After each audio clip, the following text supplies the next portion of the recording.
কলা চিত্ৰকলা যিটো বিদ্যালয় সেই বিদ্যালয়ৰ এটা প্ৰকল্পৰ কাৰণে মই মোৰ সাংসদৰ নিধিৰ পৰা এটা 5 লাখ টকাৰ অনুদান আগবঢ়াইছোঁ আৰু মই জড়িত হৈ থাকিম ইয়াৰ লগত যেনেকৈ তেনেকৈ কি কৰিলে আমাৰ গঠনমূলকভাৱে এই সৰ্বাংগীন বিকাশৰ ক্ষেত্ৰত এই অনুষ্ঠানটো লৈ যোৱা যায় তাৰ কাৰণে নিশ্চয় আগলৈ গৈ থেংক ইউ। আমি এই শংকৰদেৱ চিত্ৰকলা বিদ্যালয় হাতীচুং চমগাঁৱত প্ৰতিষ্ঠিত এই শংকৰদেৱ চিত্ৰকলা বিদ্যালয় আহি 1998 প্ৰতিষ্ঠা কৰা এই বিদ্যালয়খনে আজি 25 বছৰ সম্পূৰ্ণ কৰিলে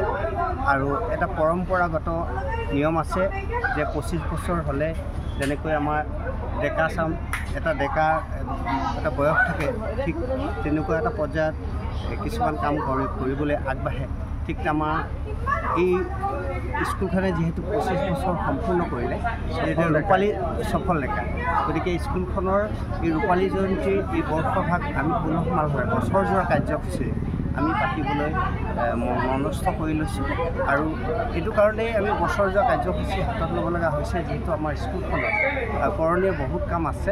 এই কামখিনি আমি এই ৰূপালী জয়ন্তী বৰ্ষৰ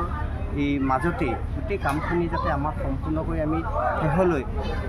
আৰু উখল মাখলেৰে এই অনুষ্ঠানটো আমি উদযাপন কৰিব পাৰোঁ। আজি আমাৰ তাৰে শুভাৰম্ভণিৰ দিন আছিলে এই শুভাৰম্ভণি আমাৰ সুন্দৰভাৱে আজি আমাৰ মাজত সাংসদ যি প্ৰদ্যুৎ বৰদলৈ ছাৰ উপস্থিত থাকি আমাক আজি শুভোদ্বোধনত বন্তি প্ৰজ্বলন কৰি তেখেতে আমাৰ বিদ্যালয়লৈ যিটো অৰিহণা আগবঢ়াম বুলি কথাটো প্ৰতিশ্ৰুতি দি গৈছে তাৰ কাৰণে আমি তেখেতলৈ পুনৰ ধন্যবাদ জ্ঞাপন কৰিছোঁ আপোনালোকৰ জৰিয়তে। আশা ৰাখিছোঁ এই বছৰজোৰা কাৰ্যসূচীৰ আমি যি আশালৈ আমি বিভিন্ন অনুষ্ঠান কৰিম বুলি বিভিন্ন অঞ্চলত মনত আশা ৰাখিছোঁ যাতে আমাৰ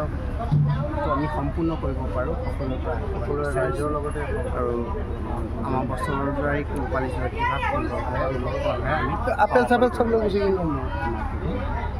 লগৰ ইয়াতো চব লৈ গুচি গ'ল আমি কামনা